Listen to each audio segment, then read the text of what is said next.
How about new, you crazy Dutch bastard? You know, and we all have our 15 minutes of fame, and I'd like to take a couple of my 15 minutes to talk about the rights and the wrongs in the world of professional wrestling. WWE Championship. This match is for the ECW World Heavyweight Championship. The World Heavyweight Championship. The match and new NWA Heavyweight Champion of the world. We appreciate you guys coming out and taking your time to support women's wrestling in America. This match is for the AWA World Heavyweight Wrestling Championship. If there ever was a point in time that I questioned who the audience for WOW is, this episode answered all of that. Answered that question completely. How you doing, folks? This is Mr. Green. Thank you for tuning in, and thank you for listening to the Rights and Wrongs of Pro Wrestling Podcast with me, as I just gave you my name a second ago. And we are on episode 46 of WOW. They are closing in on their year. And this episode is titled When Opportunity Knocks. So we're going to go through the hour of the program, and we're going to see what exactly happened and how it attaches or connects to the things that it should be connected to, quite honestly. But, you know, we'll just go through that a step at a time. If you are so kind, we'll say this up at the top. I would appreciate anybody that is going to go and hit that subscribe button. If you're on YouTube, particularly, hit the subscribe button, hit the bell notification so you know when these things release or any other thing that the Women's Pro Wrestling Network does. You also can subscribe to our podcast on greater podcast platforms. Did I say class? Podcast platforms. You can subscribe there, and you know you can get the show, and you will be notified anytime that the show is uploaded and releases. If you cannot follow all of that, then go to WPNWrestling.com. That's WPNWrestling.com, and it is the connecting point, the nexus, if you will, for everything that is being provided by the Women's Pro Wrestling Network. So you can just pop on over there, and that would be an easy way to get through everything. And of course, you know, you got the social media platforms that you can find on there as well, Facebook and I guess X now, since we can't call it Twitter, and also Instagram. So thank you for that, for whomever decides to, like, hey, you know what, I'm gonna support this guy. So that'd be great. All right, so let's go into the show. WOW has a format. I've mentioned this before, so there's no surprise here. Every once in a while they break it. Probably 2 times in the course of the year that I can recall, but every once in a while they'll change it up. In this particular case, it is not. It is the same that they always is. Not necessarily a bad thing. Just saying that, you know, just a statement of fact. The opening segment is a recap of last week's main event, as it typically is. It's usually this is what happened last week, and they go over what was in the main event. The rest of the show was, generally speaking, not a important component in their recap, but they talk about Penelope Pink and Vicky Lynn McCoy taking on Princess Ozzy and Candy Crush. Assumably, that will lead into some sort of championship confrontation, perhaps with Princess Ozzy going for the title, since they tried to make it sound like she was chasing it for forever, even though she never did that. She might have had a shot at the title, but chasing it, not so much. Once they got past that, then we go to a preview of the tag team main event for the tag team championship. So we got 2 weeks in a row where the tag teams are the main event of the program. And I guess the bulk of the program, if we're really looking at it. First match, second segment, is Gigi, Gianni, and Robbie Rocket taking on the Tonga Twins. Now, the first thing that I noticed when I see Gigi, Gianni coming out here with a whole new partner was my note was, where is Amber Rodriguez? This is Gianni's third partner since being in WoW, and she has not had luck with any of them. Gianni and Gambino is that was the original team, and then it moved over to Gianni and Amber Rodriguez. Assumably now we have Gigi, Gianni, and Robbie Rocket. I don't know where she's going with this. The best version of the team that she had was Gigi, Gianni, and Adriana Gambino. Rodriguez was pretty good too, although they never really won a match. I think they got one win under their belt as a team. And neither one of these departures has been explained, at least not by Gianni. It's always been, the commentators like, oh yeah, she left her high and dry, and this, I guess Gigi Gianni is just a mute. She didn't know how to speak, didn't know the English language, can't open her mouth and say anything or illustrate her own points. I just imagine that she just doesn't have any ability to communicate her feelings whatsoever. I mean, two partners have allegedly left her, and she hadn't said one word about it. So, I mean, this is another one of those WoW things. It happened. Rodriguez isn't there, and there's no explanation given.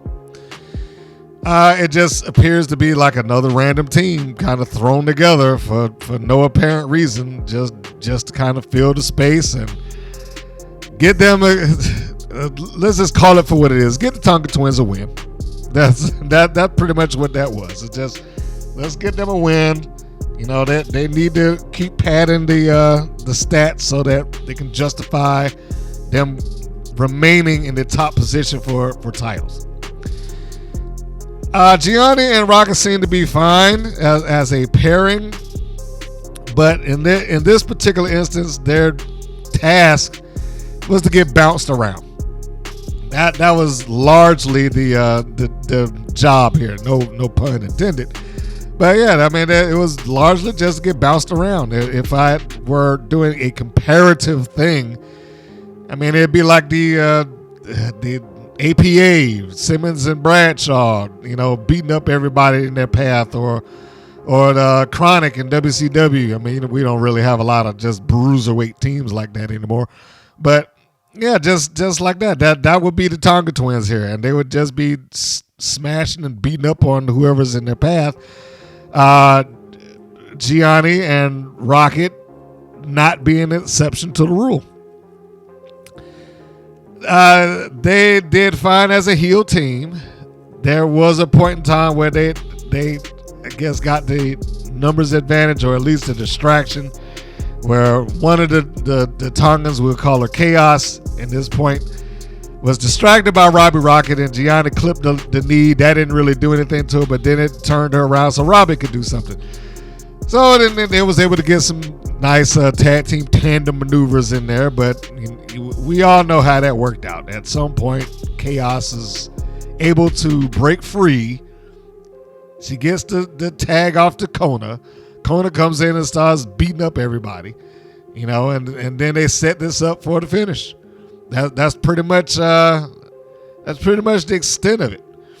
They got them both in the ring, them being Robbie Rocket and Gigi Gianni. Both of them was set down in a corner.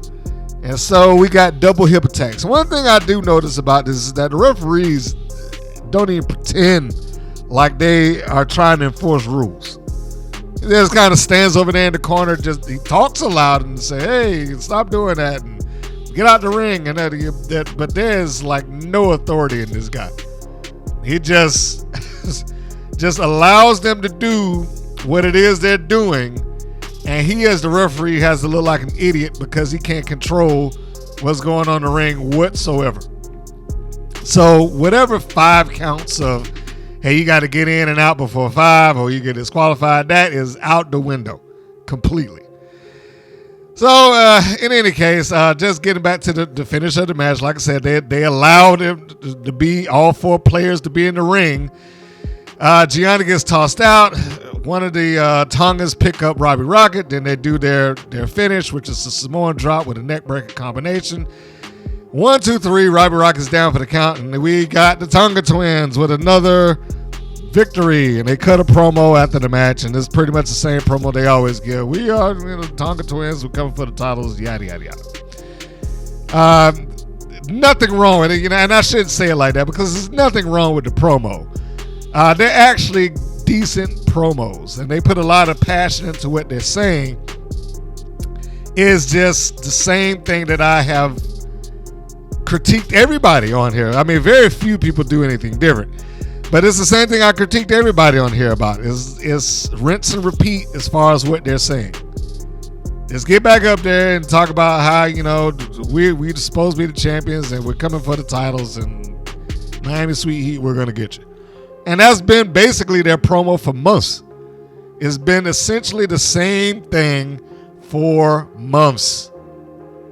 Not 4 months. Not FOUR, not for months, like 5, 6, 7 months out. This is how long this is carried on. Remember, the Tonga Twins were the finalists against Miami Sweet Heat. That was almost a year ago. Almost. I mean, it's probably about 9. I mean, if I'm going off the top of my head. Right now, it's probably about 9 months into that, or 8 or 9 months into that. But other than that, I mean, really, that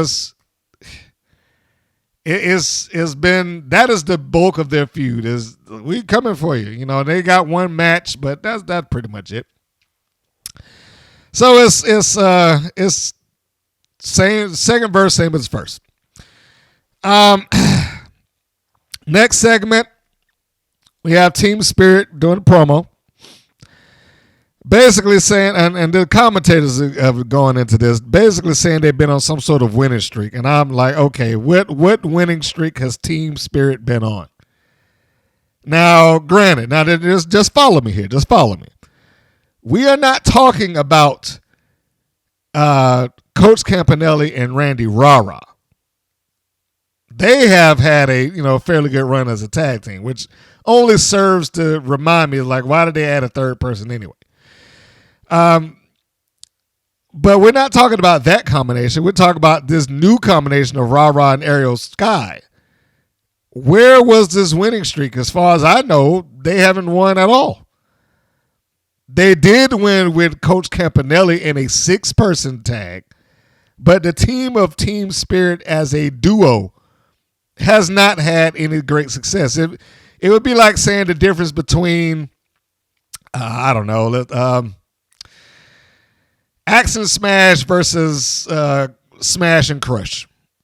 Axe and Smash were very successful. Smash and Crush, not so much. Or you could say, SoCal Uncensored. That was another one where they transitioned one guy out and moved someone else in. And that was Christopher Daniels and Frankie Kazarian. And then they moved in Scorpio Sky. Now, they did win tag team championships, as SVU. But did I say SVU? SCU. SCU. SoCal Uncensored. But yeah, they did win the tag team championships, but after that team just went down the drain. So we're addressing them as two different entities. And as this entity, Team Spirit has not won. It is just another case of the commentators saying stuff just to say stuff. So that was the note that I had here. What winning streak and win? And then we move on to the other side of that story. The side of the story where Lana Starr has said publicly on this television show, no one gets a title shot unless I pick them first. Or you can go to the other side of that with Vicky Lynn saying no one goes against the champions unless they go through me. Well, neither one of those things happened. Team Spirit didn't have to beat Vicky Lynn and some combination of somebody else. And Lana Starr certainly did not pick them. I mean, I know they tried to make it sound good at the end. I mean, they did do some voiceover to try to explain something, but it's another one of those cases of you are really grasping at straws to try to make this make sense. So we go to the next match, which is Foxxy Fierce and BK Rhythm. Oh, sorry, not the next match. The next segment, which is Foxxy Fierce and BK Rhythm. They have a backstage interaction to set up the match, and this is about as basic a dialogue as you can have. This is, hey, remember I beat you back in the day? Well, you can't do it now. All right, well, let's have a match. That's pretty much it. And damn, Foxxy, I like her as a wrestler, and I know that she's doing her job. She's doing a fine job of it. But man, the management needs to do something with her. And I don't necessarily mean that she got to go on some winning streak or win the championship or nothing like that. She has no personality. She's another one. The only difference that she's from somebody like Americana, which I say Americana has been a block of wood as far as that show is concerned. She's not good in front of the camera. I hope she gets better, but she's not good in front of that camera. Foxxy Fierce is on the opposite side of it. She has personality and she has a lovely smile, but that is what she's been kind of minimized to, is smile and dance. And that's it. We really know nothing else about Foxxy Fierce beyond that she smiles a lot and she dances. There's been no motivation as to why, she wants this match. There's been no motivation as to why she takes any other match. There's no motivation as to why she tags with Chantella Chella other than the fact that they both dance together. There's been no motivation as to why she's on the roster. There's been no motivation as to why she even has a residency in WoW. She's just smiling, dancing, Foxxy Fierce. This is what I have said about WoW for some weeks now. And it's not just her. I'm just bringing her up because she's in this next match to be reviewed. But it's not just her. It is a plethora of people that's on that roster whose only personality trait is the thing that you see when they walk out there. BK Rhythm has headphones and she does a rap of some description before the match starts. And that's pretty much where that starts and stops with her. She's not any better than Foxxy Fierce as far as her personality is concerned on this show. That's all she does. And that backstage segment didn't do anything to help that. I mean, this was a time that they could have had some kind of interaction with each other or developed some kind of personal issue, but it was pretty literally, I'm gonna beat you tonight. Well, you didn't do it last time. Well, not tonight. I'm not losing this time, and that was it. Nothing else besides that, and they just moved. And that would have been fine had they had some sort of verbal exchange before or something like this. But even with this, they are acknowledging a match that probably took place well into 6 or 7 months ago. This thing that Foxxy Fierce is, this victory that she's sitting on, like, well, I beat you the last time. When was that match when did that even happen? That was almost a complete year back. So what is that? Why are you resting on the idea, well, I beat you back in September or so whenever that was, because it has been such a long time. So why would any fan that is watching this view this as some sort of rivalry like they're trying to sell it as? They being the commentators. The commentators position this match between the two of them as if there was some sort of series of matches between them, or they had some sort of rivalry. But none of that happened. I mean, they had a match, and that was basically it. They had a match. Why is this somehow some sort of big victory for Foxxy Fierce? I mean, now granted, she hasn't won a lot, so I guess any win that you get is a good win. But I'm really curious now. I'm really curious how far back this original match took place. You know what? Let's take a look here. Let's take a look. I'm gonna go through a couple of notes. I'm gonna try to shoot through some of these really quick, because I cannot believe that this was anywhere close to present day. And they don't have enough of a heated rivalry that you can get back to somebody that was, 4, 5, 6 months ago, or whatever the case may be.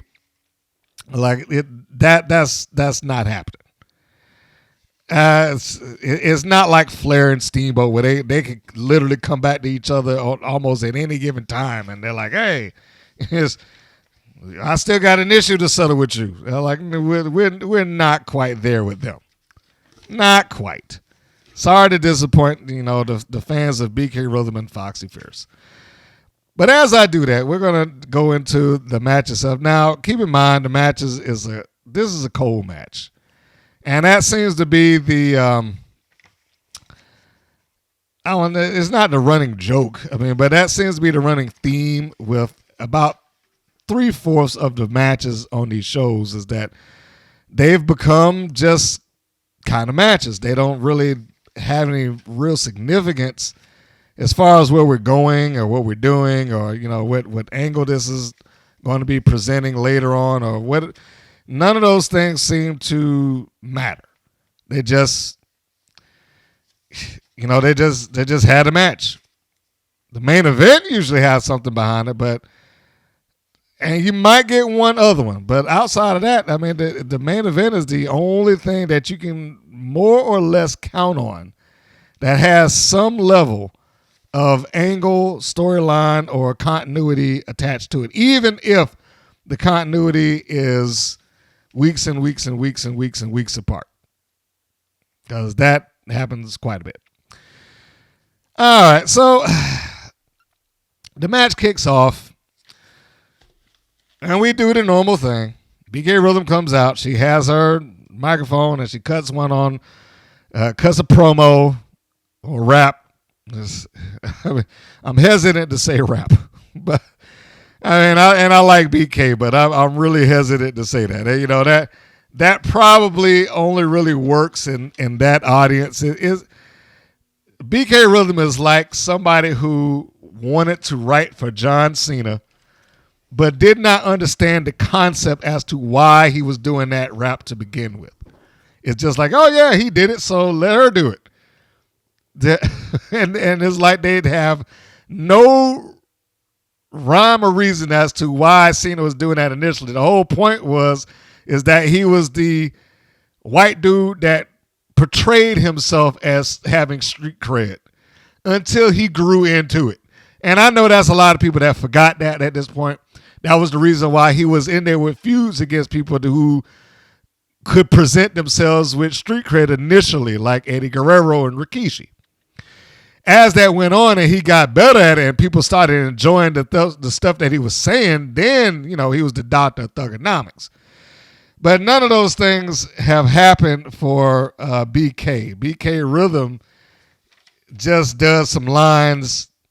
I probably should rephrase that. Somebody can hear that and think about the wrong thing. All right. She drops some bars, right? She drops some bars on her opponent.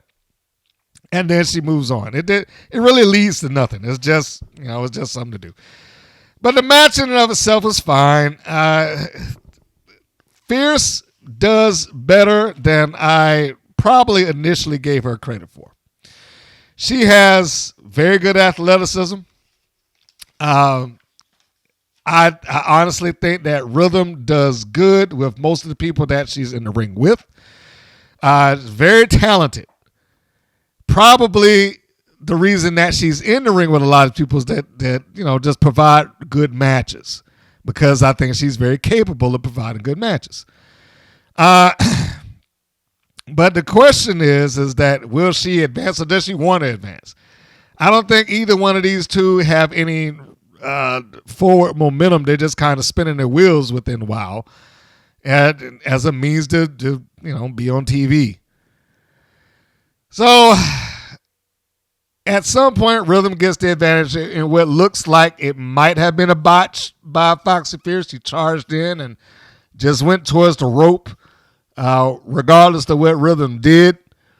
But if it was a botch, I want to say the editors might have saved this whole thing, because it's hard to tell whether she just screwed up or not. But it didn't matter, because Rhythm, this is the point of the match where BK Rhythm gets her momentum and she starts to control.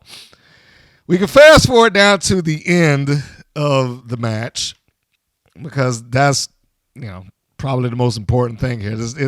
I wish I could tell you that it was some stellar contest between the two. It wasn't quite that as good. And I don't tell anybody to avoid it. It is, that match is actually good. It's just not a oh man, this is a barn burner, you have to see it. It's not that. You know what I mean? So there's a point in the match where BK Rhythm charges into the turnbuckles to try to catch Foxxy Fierce.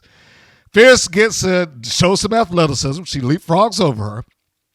I wouldn't call it necessarily leapfrog, because she did it in reverse, but we'll call it for a leapfrog for lack of a better term. And she gets BK Rhythm up into a compromised position on the top rope. She tries to do a handstand head scissors, looks like. We'll assume that. Rhythm is able to block it. She kicks her off. She gets down, catches her in the full Nelson, and drops her in whatever they call this finishing move this day, like drop the mic or whatever. So 1, 2, 3, BK Rhythm wins, and she can continue on her relative winning ways, even though she probably gets one victory out of every 5 that she's on TV. So there we have it. BK Rhythm wins the match, and they can move on. Foxxy Fierce can reclaim her position as the jobber to the stars, I guess.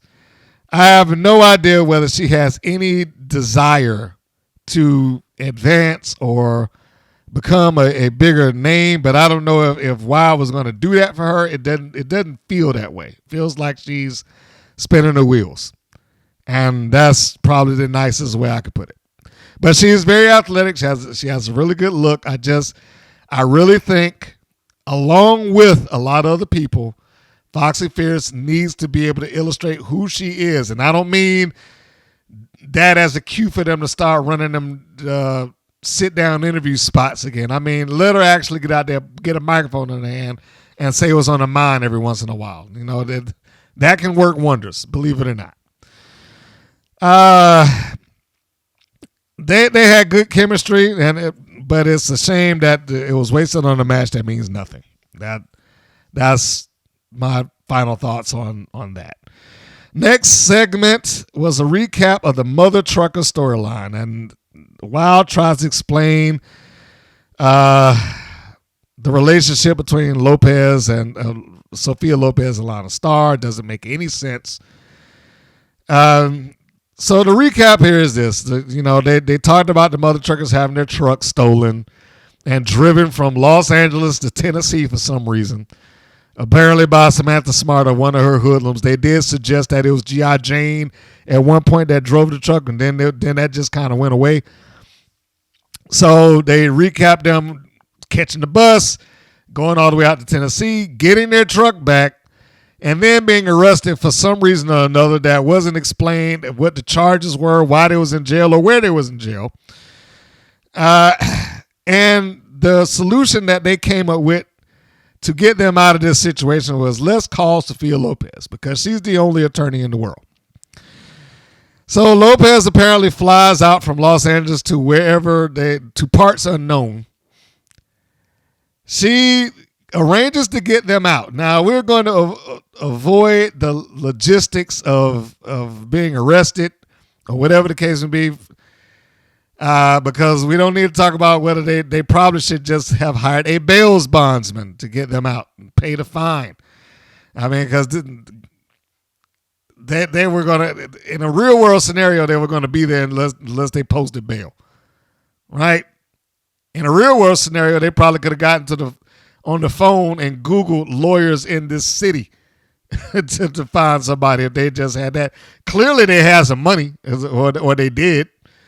Driving a truck pays well, so they should have some money. And I don't know why they were still driving the truck anyway. Aren't they wild superheroes? Isn't that supposed to be the job?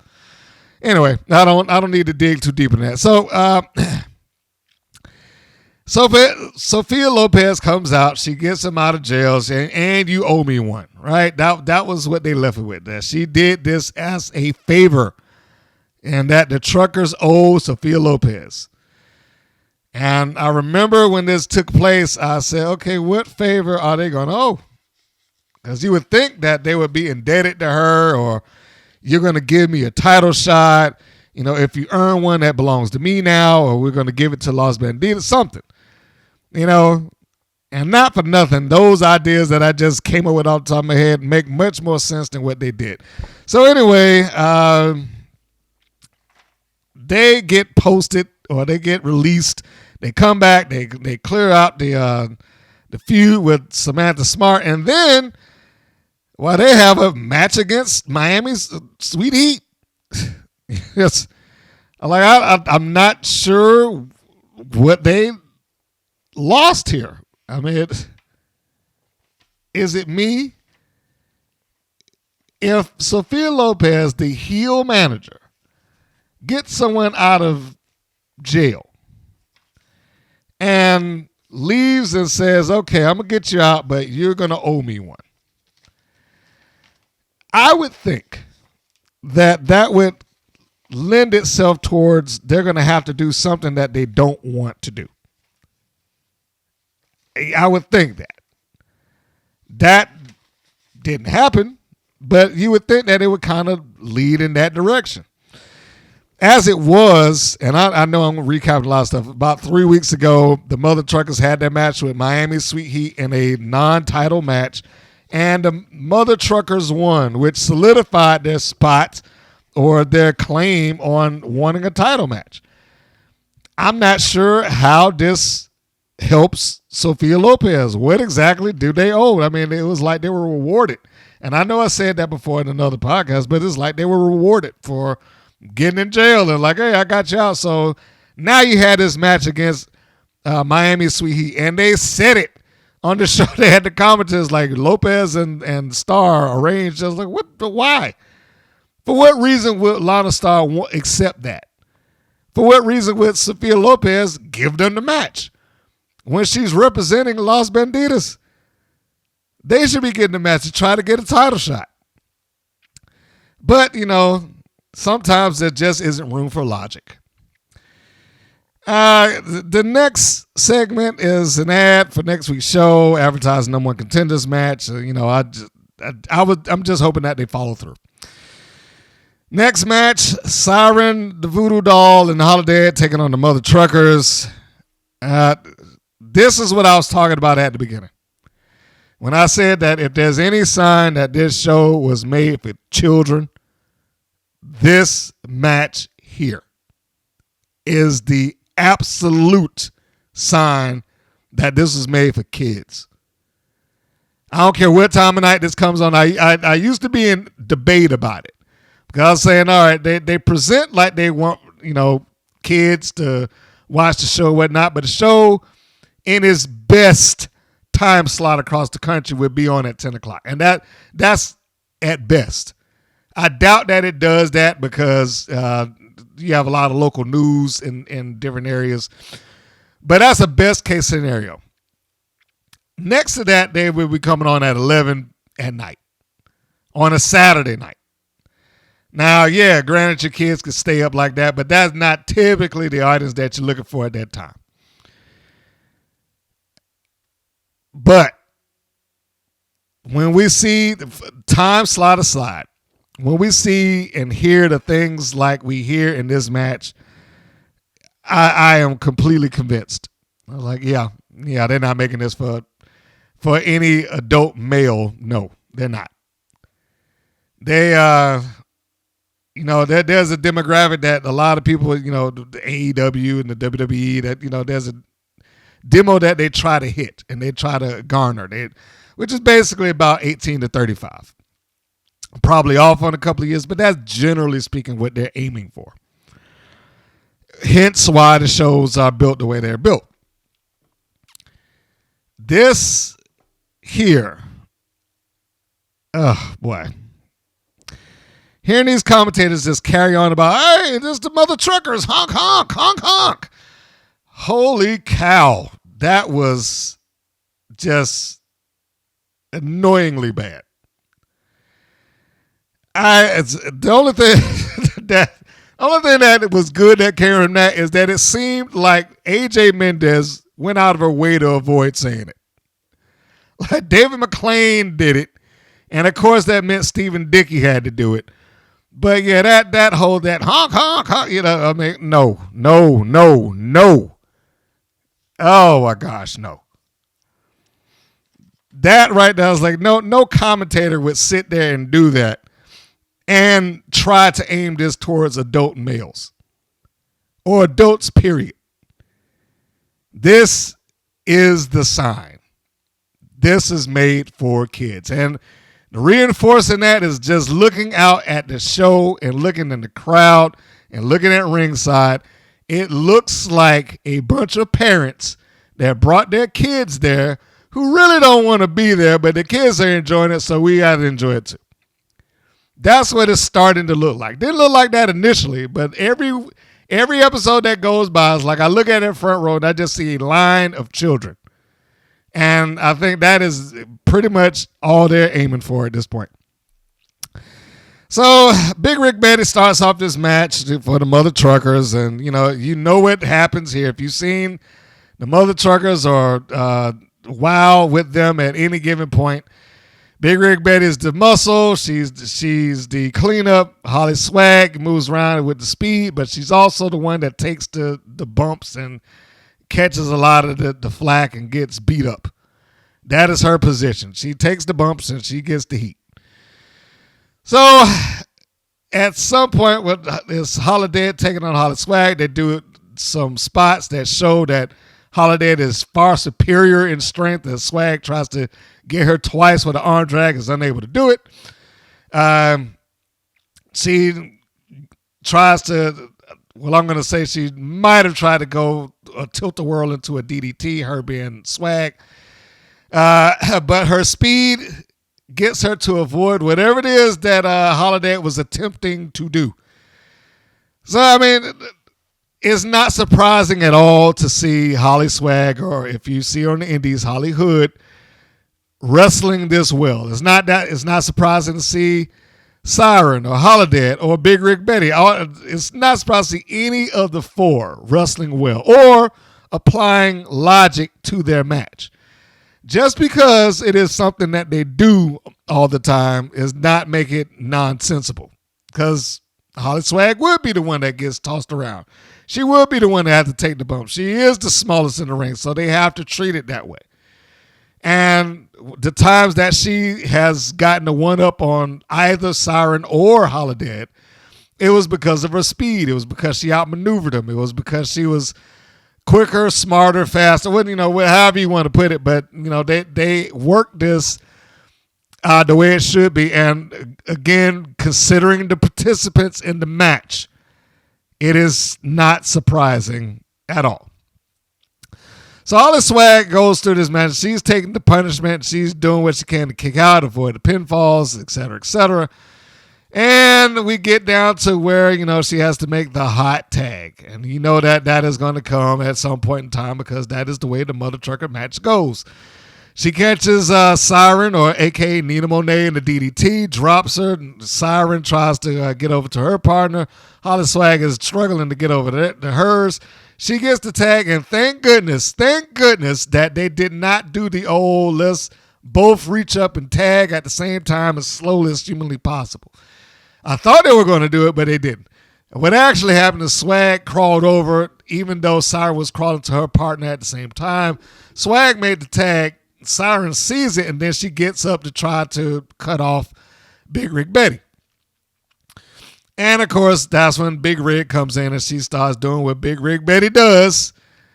She is delivering the thunder, short on clothesline, side rush and leg sweep. Holidead stops the pin. the mother truckers both get in there and they make sure that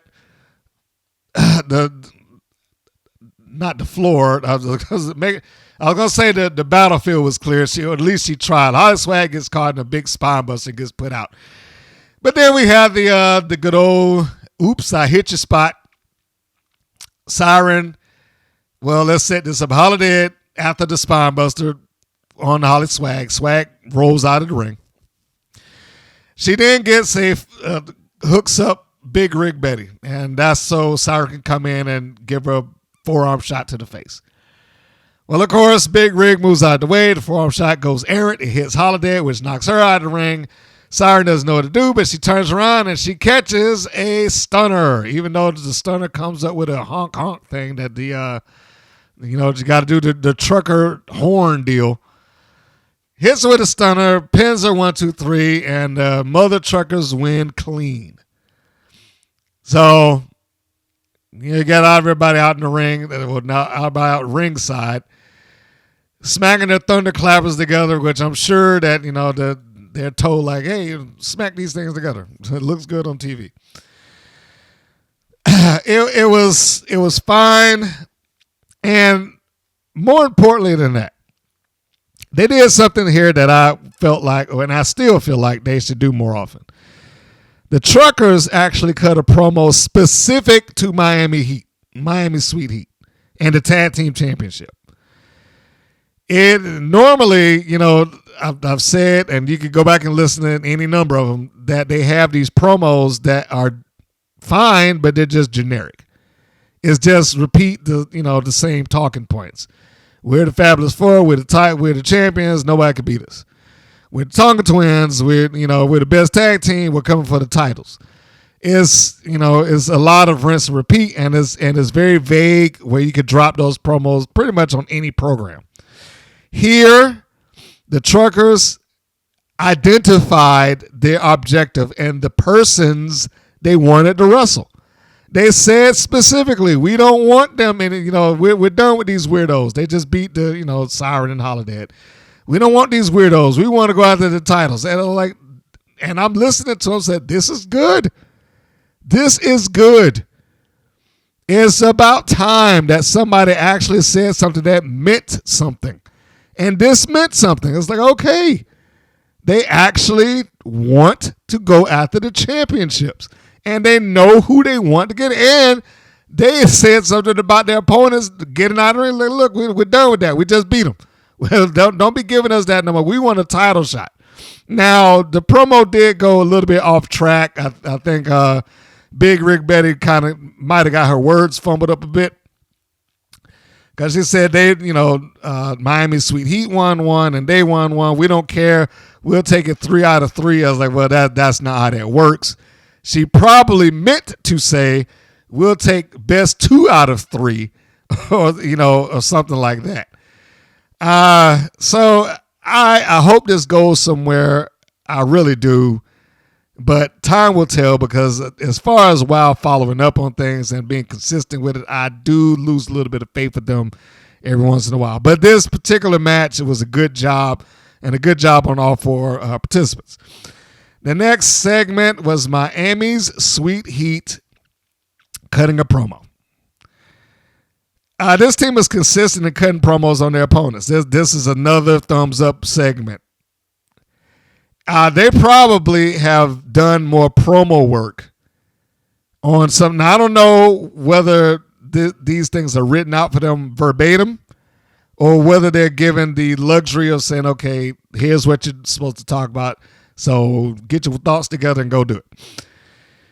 But they actually get the chance, much like I said about the mother truckers, to cut a promo specific to the person. And that is also good. Truth be told, Miami's Sweet Heat at this stage of their WoW tenure is probably the MVPs of WoW. They've given more promos. They probably worked more main events. They've defended the championship probably more than anybody in WoW's history, singular or tag team. I would have to go back and double check it, but I mean, I really don't know of anybody, certainly more than anybody in the beginning stages of that show back in 2000. They've defended easily more than Terry Gold or Caged Heat. No offense to either one of them. They've probably defended, I'm sure they defended more than Lana Star at this point, and definitely more than Danger. Who else was tag team? Probably more than the American Sweethearts or whatever they were, Santana Garrett and Amber O'Neal. Other than the Beast probably is the only person that could argue that point. But even if that were the case, the Beast isn't here. They are, and they've put in a lot of time and effort in making Miami's Sweet Heat a reasonable team. I don't necessarily agree with the logic that goes on around them sometimes, but they do their job. So this was them giving their promo, and they did a fine job with it. I mean, yeah, are they a little over the top with it at times? Sure. But at least they get a chance to do it. This segment also has a flip side. It has Coach Campanelli giving a pep talk to Team Spirit. This is still a Three Stooges dynamic.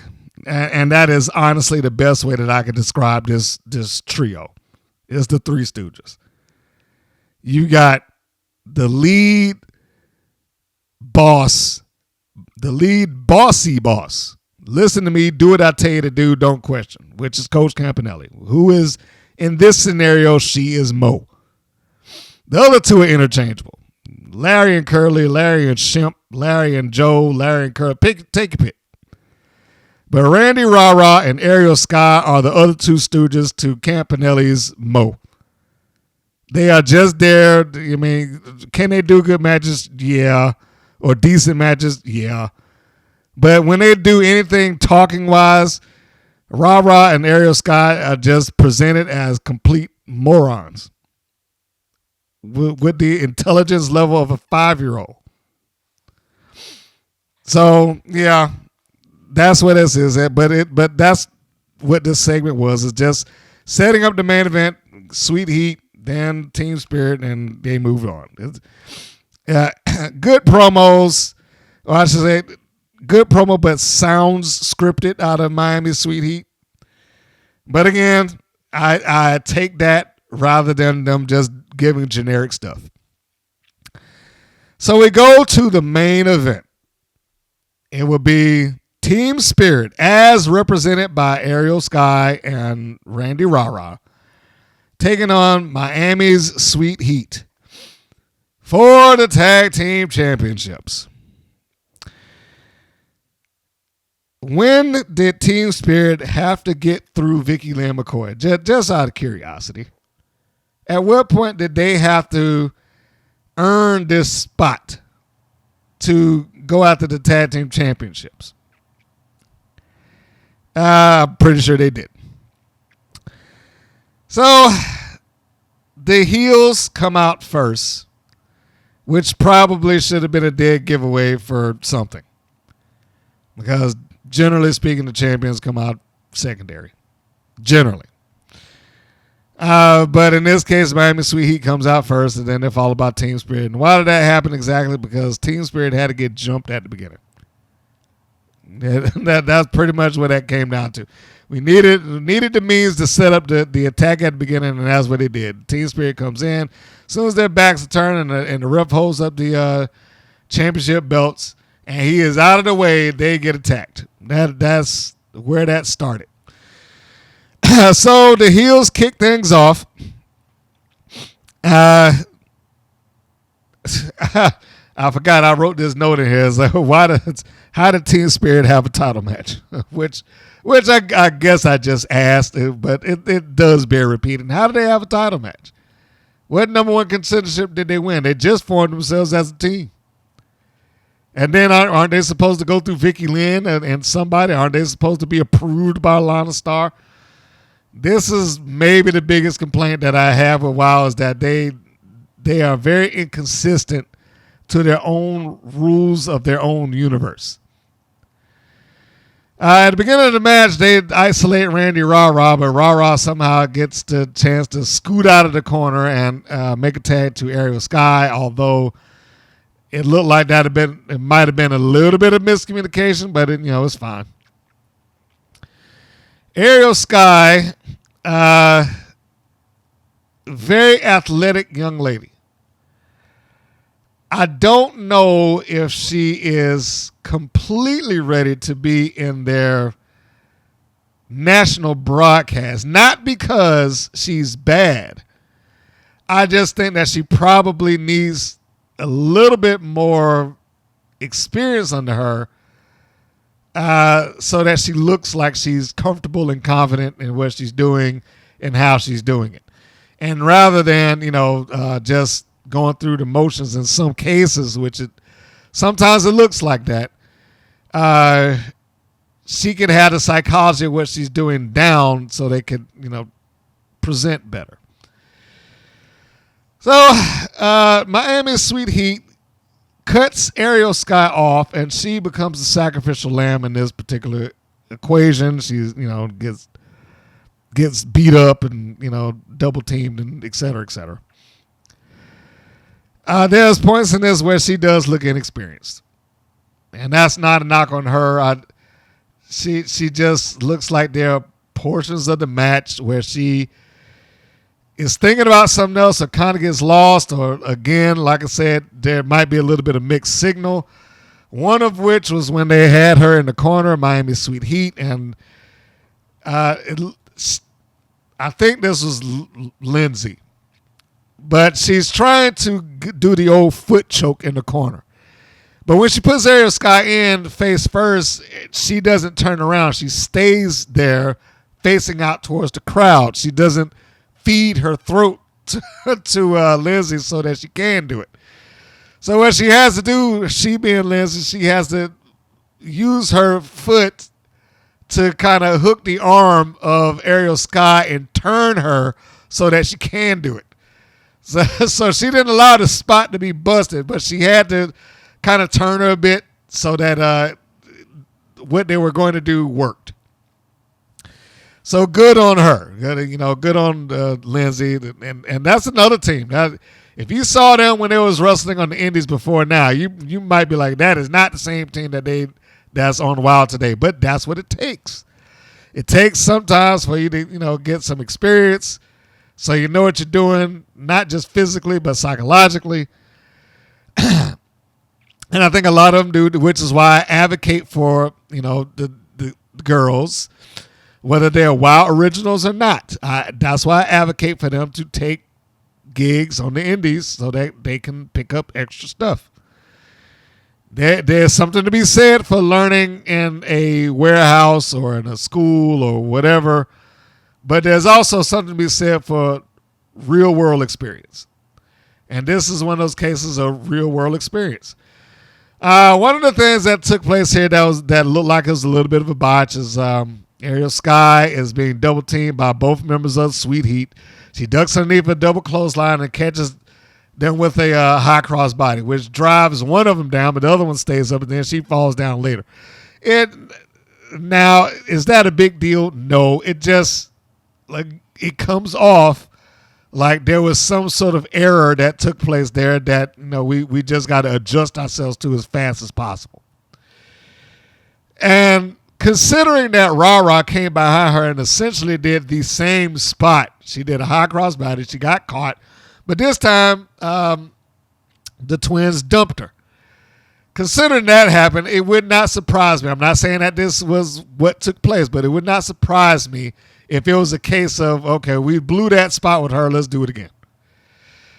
Somewhere in this match, Randy Rah-Rah's shoe comes off. But let's give her some credit. The pro that she was, she kept that thing moving. She did not break stride. She lost her shoe, and she kept going. And that deserves some credit. It deserves some applause. As she was running around with her shoe off, she didn't do it too long.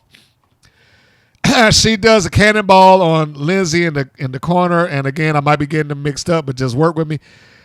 She does Cannonball and Liz in the corner, who's seated in the turnbuckle. Laura comes up and pops her with a double knee shot to the chest. Some people, we call it a cold breaker, but this isn't Chris Jericho.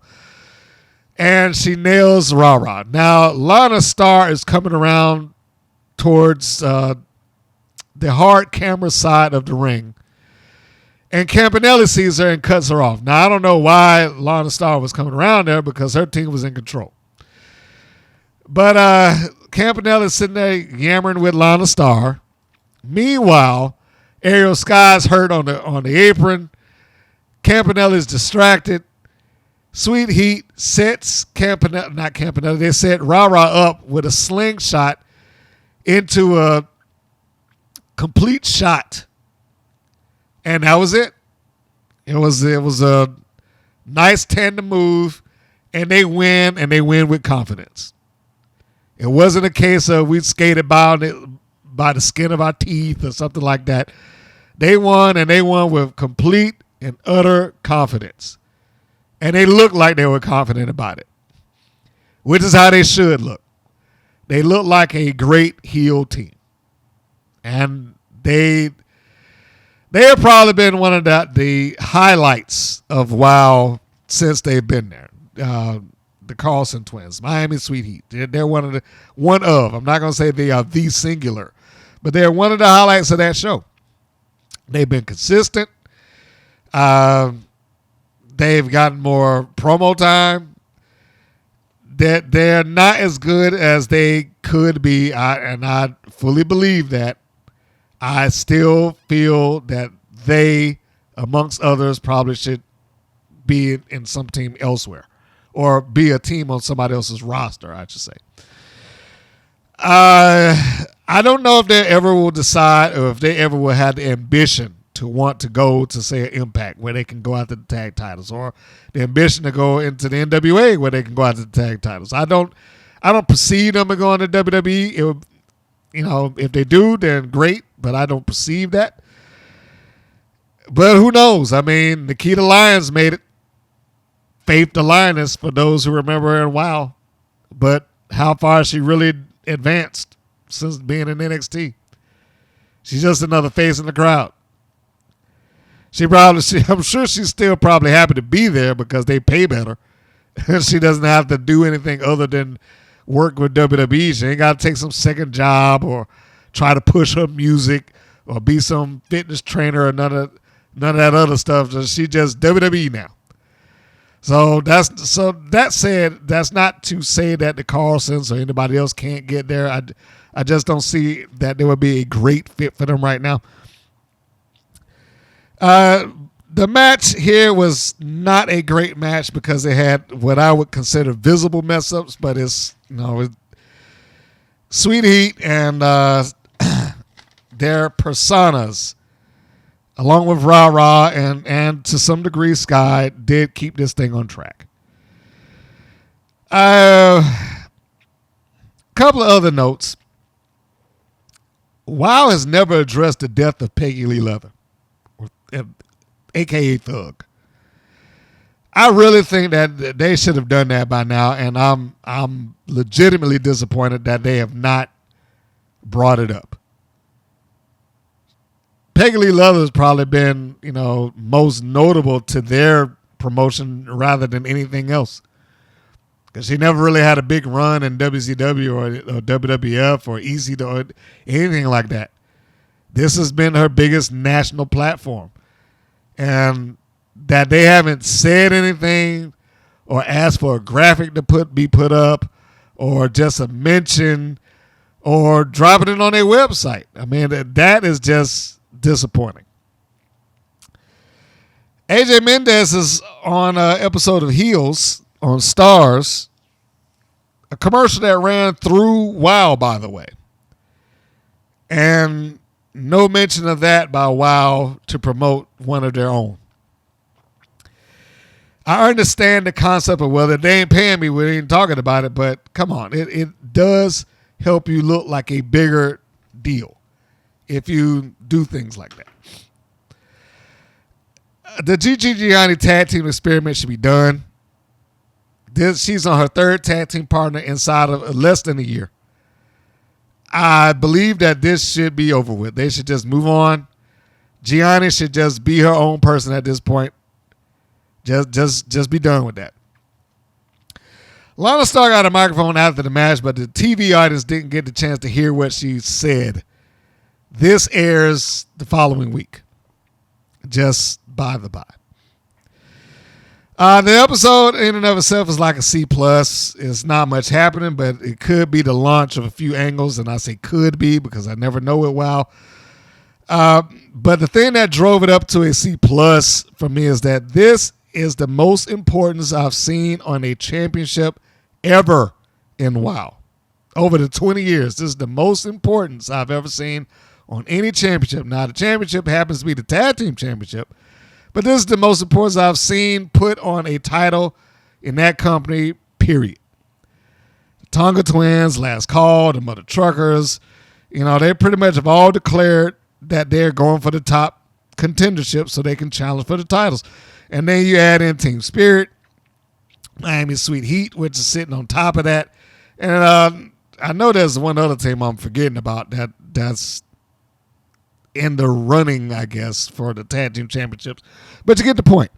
The point is that they have attempted to make those titles mean something, that they're important, that they're worth going after, that they're worth wrestling for and putting your body on the line for. So that the matches was one thing, but the fact that they actually got to a point was like, oh, okay, well, there's something here. The title actually does mean something. That added something for me.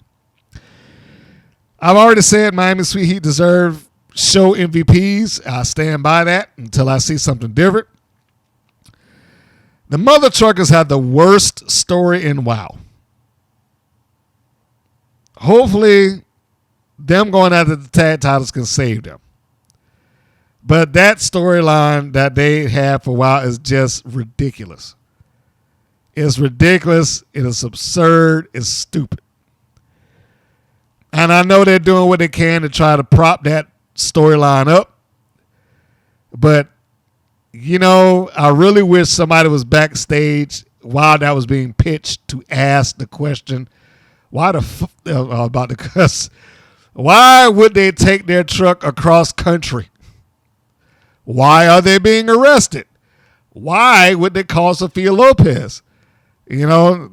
Asking questions like that could be the difference between the story having some sort of logical outcome opposed to a story that just all over the page. And that was all over the page. They were just trying to get a means to an end. They weren't looking to explain it. It's just, okay, well, they got to steal it so they have a reason to fight. And I really believe that. I think somebody sat back there and thought this was cute, that this is the genius thing, and it'll get to the match. And that was about it. But this is dumb. It is a terrible angle. The only angles that WoW has had that is worse than this are the ones that got dropped. The ones that appeared one day and then, for no apparent reason, just vanished. See Gigi Gianni's tag team partner run. Not even that. I was going to say see Gigi Gianni's first tag team partner leaving because they tried some little explanation for that, but I wouldn't even go so far as to say story. I will go back to the turn of Amber Rodriguez. It was an angle that started in the middle and ended in the middle. It didn't go anywhere. It had the one match and it was done. Ridiculous. Those are the only things that's worse than the Mother Truckers storyline. And then the last note is this do whatever it takes to win mentality of the coach has not gone anywhere. And at this stage, after months of this, I feel like it's never going anywhere. This is pointless dialogue. It's pointless. Why does she keep insisting to her babyface duo, who clearly look like deers in headlights when she's talking, that, hey, guys, we got to do anything it takes to win. Anything it takes. Well, no one's done anything it takes. That hasn't happened. She's been preaching that motto for a while.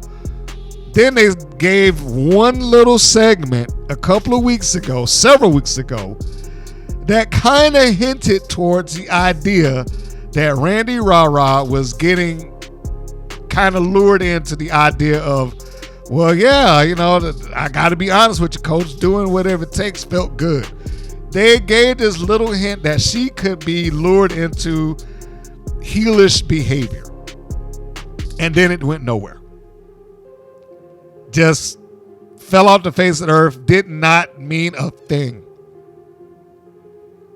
At this stage, there is no point in Coach Campanelli repeating the same thing over and over and over and over again about what they need to do, whatever it takes. When they don't do whatever it takes, they don't even attempt to do whatever it takes. If you're gonna go ahead, if this team is gonna go heel or start cheating, then just go ahead and start cheating. But stop talking about it. It's just carrying on endlessly. WoW is terrible about that. I mean, it's bad enough that when they do angles, they have to wait for the angle to rotate back around. They have to wait weeks for whomever it is that was in an angle to come back around so they could talk about whatever it is that they got to talk about or address whatever it is that they need to address. But that's terrible in and of itself. It's worse when you have an angle that starts that you got to wait 3 and 4 weeks just to get some sort of next chapter on, and then it doesn't go anywhere. It is the things like that that make this show difficult to watch at times. But it's also the things like that that make me, like I said with the honk honk deal, that make me very certain that this is not for adults. I mean, if you watch it, you'll catch a good match in there. And I'm not saying that adults do not watch the show. Clearly they do. What I am saying is that that is not their aim. Unless somebody gets up and says something to me differently, I do not see how this could possibly be their aim when they do things like this. When they have angles that, oh my God, I mean, and they try to put some kind of heat on the angle. You broke my son's tablet. When was the last time we seen Americana even bring that up? When has she even attempted to get even with the Heavy Metal Sisters? You broke my best friend's leg. She can't wrestle anymore. You broke my son's tablet. And she hasn't done anything. I'm like, how angry could you be? I would think that, in a normal wrestling environment, she would have been on there the following week looking for them at least. She might have beat somebody up. She might have got beaten up, but it would have followed up the following week. Here, you got to wait like a month and hope that they remember to do it. So, yeah, the point of me saying all that is getting back to Campanelli. That whole shtick about whatever it takes is the same thing that I was saying with these other promos. It is rinse and repeat. It's not going anywhere, so they may as well just stop it. All in all, the show would have gotten less out of me had it not been for them driving the importance of the tag team championships up. Between those teams, the Tongas, Last Call, Reina Del Rey, and the Wrecking Ball, and I'm not even sure if they use that officially as a name. The Mother Truckers, Team Spirit, Las Banditas. That was the other team. I was like, they've been, slotted in and made it public that they won the tag team championship. Those things right there drove up importance. These five teams are wanting to be the champions of WoW, the tag team champions. And it's the first time that I can remember anybody wanting those belts as badly as that. To the point where it's like multiple teams going after them. So, I mean, time will tell, and I hope they keep this going. I hope they actually do something with it, but time will tell. That is the review of, what was that, episode 46? Episode 46. It is up and it is down. I hope that they are able to continue on and make something good happen from this, but we will see. And on that note, before I drive myself up the wall with that, I am going to say that this is the close of this review. Thank you for tuning in as always. And the reminder, you can go to WPNWrestling.com for any connections or links that you may need to our social media or our channels or to a shop. You know, everything exists there. If you're doing it individually, go to the YouTube, subscribe. You can look us up at WPN Wrestling. Yeah, just put that in, WPN Wrestling, and that should bring us up. If you go there, then subscribe, hit the bell notification so you can get the reminders, and you can subscribe to our podcast on greater podcast platforms wherever you find your favorite podcast. So with that, I think we should close the book on this chapter until we get to the next week and see what they've done and see whether it upsets me or makes me happy. So I will end with, this is Mr. Green saying that this is Mr. Green saying so long, and we will see you on the next go round. Take care, everybody. Thank you for listening to the WPN's Rights and Wrongs of Pro Wrestling. If you have questions or comments, please contact us via our Facebook or our YouTube channel at the Women's Pro Wrestling Network. If you're new to the WPN, feel free to subscribe to our channel and like our page. We appreciate your support. Thank you again for listening.